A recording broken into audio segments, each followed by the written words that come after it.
Community Hotline is made possible with generous support by the Mount Hood Cable Regulatory Commission.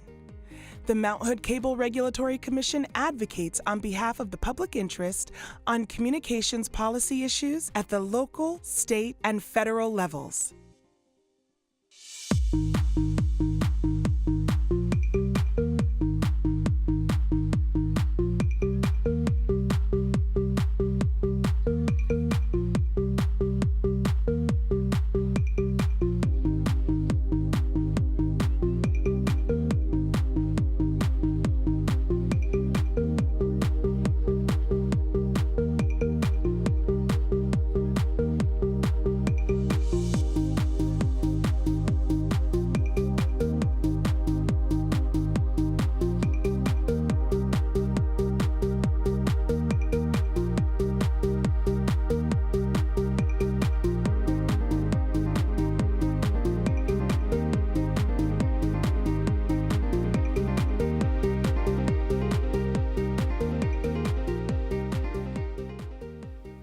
Hi, welcome to Community Hotline. My name is Monica Weitzel. We're here in Gresham at MetroEast Community Media. Tonight we're going to start out talking about a serious issue, which is homelessness. And we'll be talking with Gresham City Councilor Mario Palmero. Thanks for being here, Mario. Thank you, Monica, for having me. It's a pleasure. It's always fun coming here. Thank you. I'm glad you joined us tonight. Serious issue, yes. But you're going to talk to us a little bit about what the city is doing about this issue, and an organization such as Human Solutions, who really has some concrete ways of dealing with it. Oh yeah, and you know, Monica, we have great organizations working in East County. As you know, or you may have heard, there's been like 5 deaths over the last month due to the inclement weather. That's a horrible thing that should never happen. It should never happen. It has happened. We can do better. We can do better. But that's not to say that the city or the county or local action agencies haven't been doing their part. It just appears that the problem is bigger than anyone anticipated. And I'm here to ask for help from our community, specifically East County citizens, to help us and help these organizations get these people out of homelessness and into self-sufficiency and into homes they can afford. Great. That's because it is a huge issue. It's a big issue all across the country. Oh yes. But here in the Portland area and Gresham, it's a big deal. You see it every single day. And these are not strangers. These are family members. These are brothers. These are sisters, aunts, uncles. And not everyone has a drug issue. Right. Not everybody has a mental health issue. No. Because that's traditionally what people have thought. It's either they have a mental health issue or a substance abuse issue. But that's not the case. Yeah. And many of these organizations are working with these people who were evicted.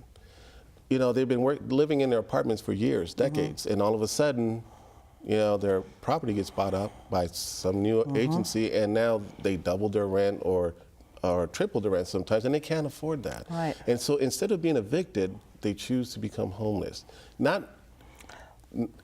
Is the reason for that because having an eviction on your record makes it much harder to rent? Extremely difficult. It creates more barriers. So yes, and right now, as it stands, we have a family shelter in East County, which is run by Human Solutions, and they're doing a wonderful job. However, they need help. Yeah. They need our help. It doesn't matter what side you fall on the homeless argument, if you believe that people choose to be homeless or not. The fact of the matter is we have young kids there, our future's there, we have parents trying to maintain their employment, and they need our help. They need funding. If you have access to healthy food, donate it. If you have access to personal hygiene items, donate it. If let's say you don't have those things, or you don't have money or financial resources to donate, then write a letter to your senator. Volunteer some time at the shelter. I imagine they always have need of that. They always have a need for volunteers. Yes, very much so. And we need to make sure that these kids stay in school. One of the biggest things that happens once these families go into homelessness, kids drop out of high school. Tell me about that a little bit. What are the reasons why somebody would drop out of high school because they're homeless? The instability. They're unable to take a shower frequently, wash their clothes. Many times they're embarrassed of being homeless, and they choose not to go to school. Maybe they probably can't get there on time. Or they can't get there on time. And also, we need to, really consider the effect of homelessness on teenagers in terms of keeping them out of gangs. A lot of times, gang members see these kids, they're vulnerable, low self-esteem, and it's hard enough trying to be a teenager today, and you throw homelessness on top of that, it creates some serious social issues. So there's a prime victim, Yes. you know, or probably I would also say for sex trafficking. Exactly, that as well. And it is in our best interest as a community to address this issue and find ways how we can help. And I know the citizens of East County, if they put their minds to this and start showing how we care for each other, how we can be empathetic, we can make some serious strides in the positive direction.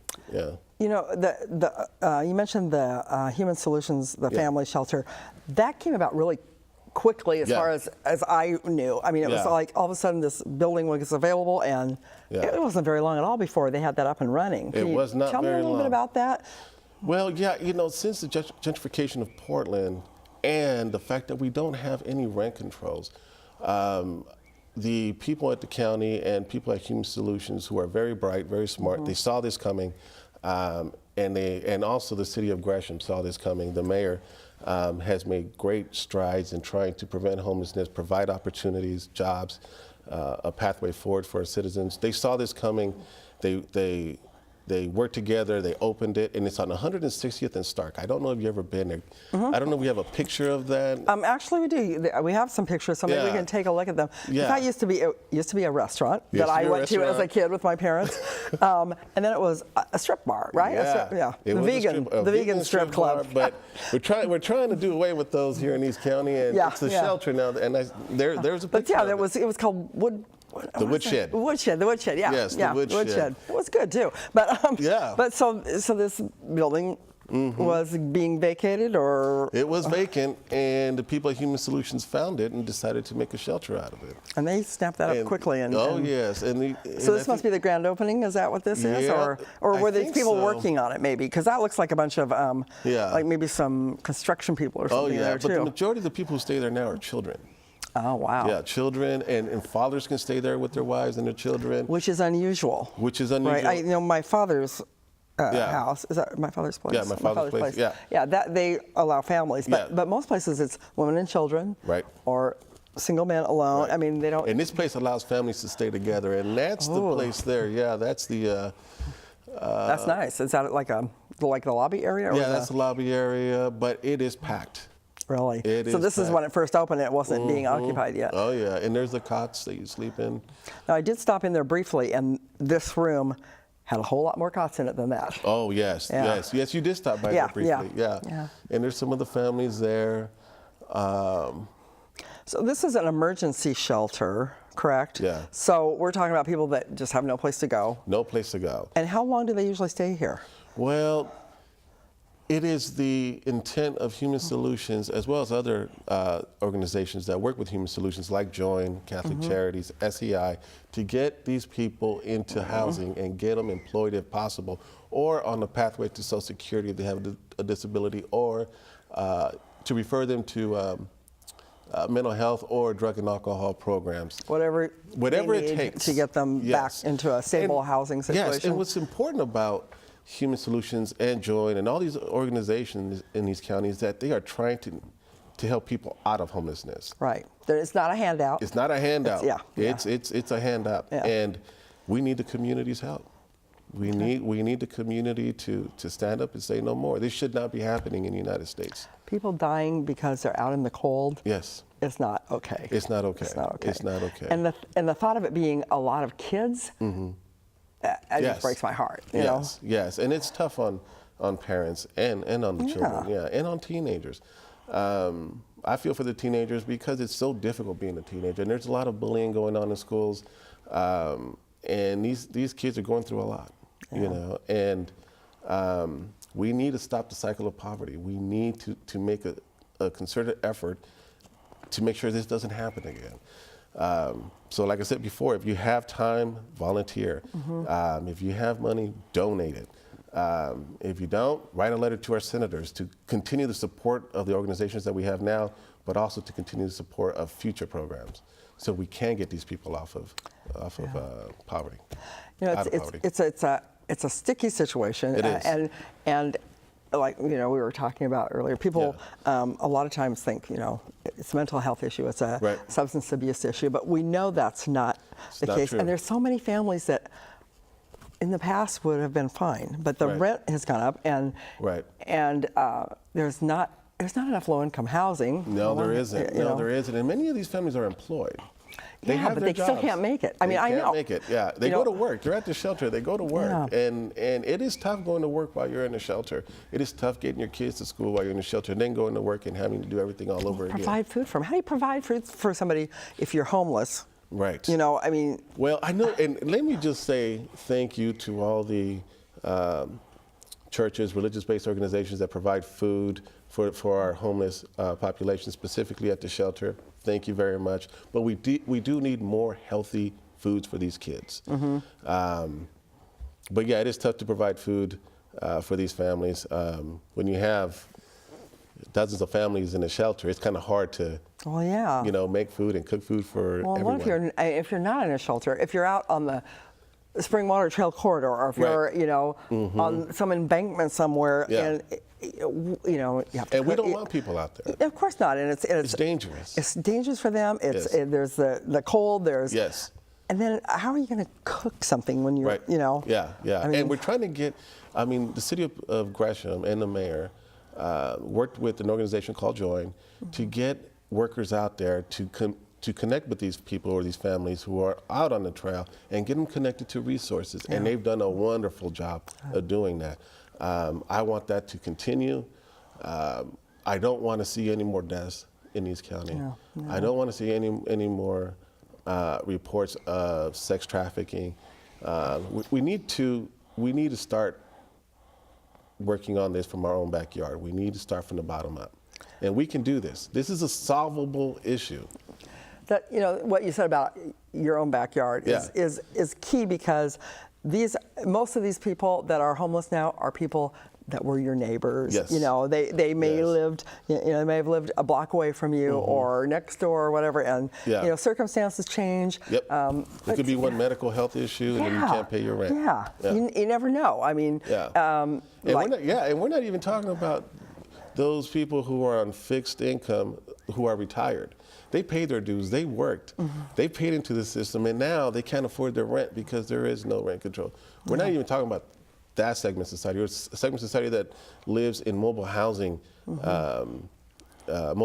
parks that are being bought up, and now they're being evicted. Where can they go? Well, and the thing is, this area, Portland and Gresham, is a very desirable area for people to move to. And because of that, there's been a real influx of people moving here. Fine, except that that's driving up the rates, because people know, you know, a lot of the developers know they can charge more and they can get it. So then what happens to those who can't afford it? And that's what we're working on. And the good thing is that they have elected some very, very smart women at the county level who are going to address this issue.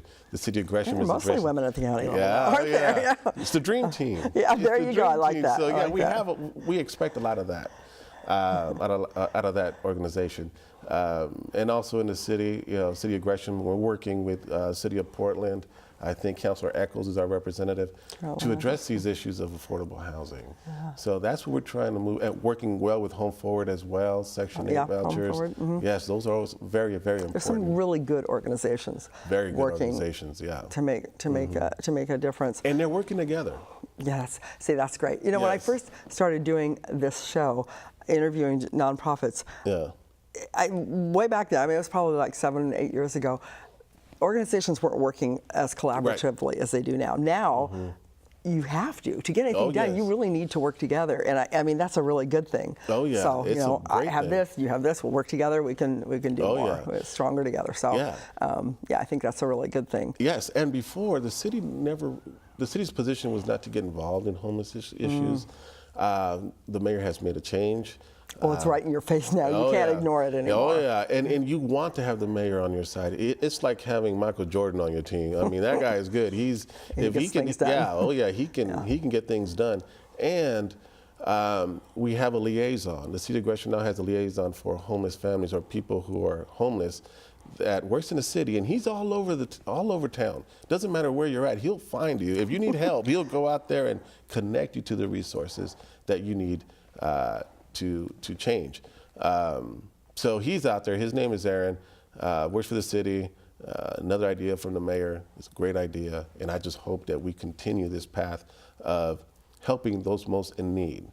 I want to build. The reason I went into politics is to help those in need, to create a better future, one of opportunity and hope. We're getting there.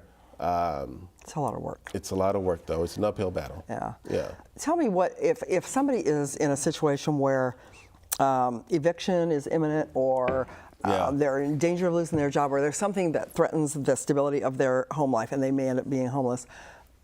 What do you suggest they do? What is the first step? The first step I would suggest is to call 211 and ask for emergency.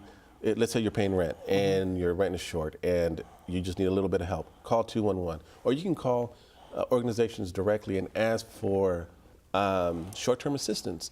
City of Gresham donated money to local nonprofit organizations to address these issues in East County for East County families. So the first thing I would do is call 211. Ask for that help. They will give you names and organizations. They will. They are a resource of referrals for all the social service agencies, all social right? services. Yes, yes, ma'am. Yeah, and that's the first step. Yeah. And they can, if they, they can help with rental assistance, but also utility assistance, referrals for mental health care or addiction services, that's or right. anything that's like right. that. Or and also, if you're unemployed and you need cash assistance, you can go to East County Families Service Center on 122nd and Gleason, and they will assist you in applying for TANF, cash assistance, or food stamps, or medical benefits. Okay. Yeah. Oh, yeah. We have a lot of resources. We have a lot of resources. It's hard for people sometimes to navigate that and understand how to do that. Yeah. So I think calling 211 is a good thing. I know when they first started being the hub, all that, there was a lot of backlog. I was like, it was hard for people to get through. Yes. Do you know, is that better? It's a lot better. Oh, good. Okay. It is a lot better, and they've grown. They've grown. They've gotten really efficient and effective of communicating those resources to the public, and they do it in different languages, so which is great. Oh, and there's how many languages spoken in East County? Something like 80 or something. Yeah, it's amazing and overwhelming. ¿Español? ¿Ya estás hablando español? Un poquito. Un poquito. Sí. Qué bueno, Monica. Yeah, I can say a few words that I've learned from my granddaughter. How's that? She's teaching me. Good. Her first word was zapatos, so I learned zapatos. Shoes. Shoes. Yeah, she brings me shoes. Zapatos. Okay, so yeah, that's where I'm learning from. But yeah, there's so many languages that can be overwhelming. Yes. And people that are here as immigrants or refugees who aren't connected yet. Right. That can be very overwhelming. It'd be extremely overwhelming. But we have a great organization called ERCO, and they do a wonderful job at getting these folks, these refugees or asylees or newly immigrants connected to resources, and they help them navigate the system. They help them find employment. Great organization. I'm glad they're out in East County too. Yeah. And there's others too that are dipping their toes into that area or just helping, like El Programa. They're working and helping with some of the legal issues. Because they do so much. Yeah, they do great work, and all these organizations do so much with limited resources, as well as the City of Gresham. We are doing so much with limited resources that we have to work together in order to make these things work. Yeah. Okay, so you said people have money, donate it. If they have goods, they can donate, whether it be food or healthy personal foods. Hygiene. Personal hygiene, Great. What kind of volunteer things can people do? Oh, that is a good question. They can do all kinds of volunteers work. They can help clean the shelters. They can answer phones. They can, if there's a specific segment of society you're more comfortable working with, if you just call 211, they can also refer you. Or if you just want to work with a specific organization, you can call that organization and volunteer. Yeah. There's a lot of great volunteer opportunities. Oh yeah. And one thing I think is really great is when families volunteer together, or parents modeling that for their children. I agree. Because, you know, my parents were really big volunteers. And were they? They volunteered for all sorts of stuff. So I grew up thinking that was something that you do as part of what you do as being part of a community. Yes. And so yes. I've always done a lot. Now my daughter's, you know, is volunteering, and I hope that my granddaughter will. You know, I think it's Yes. really important for people to do that. But like what you talked about, all the different languages spoken, if you have that skill, Oh yeah, please second language, volunteer. yeah, Oh yeah, yeah. Volunteer would also, because I volunteered so much in East County. What it also provides, it provides perspective. It breaks down barriers. You may go in thinking a certain way, and once you volunteer, you come out with a whole different idea of how things are and how things Well, it's should like be. you may have an opinion about a Yeah. certain group of people, Right. but once you get to know them Yeah. one-on-one, It changes everything. Yeah, it does. It does. Yeah, and it just gets that misinformation out of the way, and you know, we're all people. We're all people. We all have issues. We're all Everybody's human got something to beings. deal with sometime in their Yes. life. You know, Yes. if you're in a position where you're kind of okay right now, then Yes. share the wealth. That is true. Yeah, That yeah. is true. Absolutely, and that's why I'm here to ask for that. Well, we're just Yeah. about out of time, Mario. Okay. I think that's great. Your message is very important, and I hope people will take it to heart. Yeah. And call 211. Go on the websites for the nonprofits. You can call the city, ask for Joe. Just ask for Joe. And Just ask for Joe. Just ask for Joe. Everyone knows who Joe is at the City of Gresham. Ask for Joe, and he will hook you up. Okay, that's easy. Oh yeah, that is Anybody can easy. do that. And one last thing, can I just say hello to my son, Yes, little you Mario? can. Hello, He's such a doll. eat your vegetables. I love it. All right, thank you so much, Mario, for Thank being on you. tonight. Thank you, It was my Monica. pleasure to have you here, and keep up the good work. Well, thank you, Mike. I will. Okay, thanks. And thanks for watching this first segment of Community Hotline. I hope you learned something. There's a lot of work to be done, so do participate and be part of your community. And don't go away. We'll be right back with more of Community Hotline.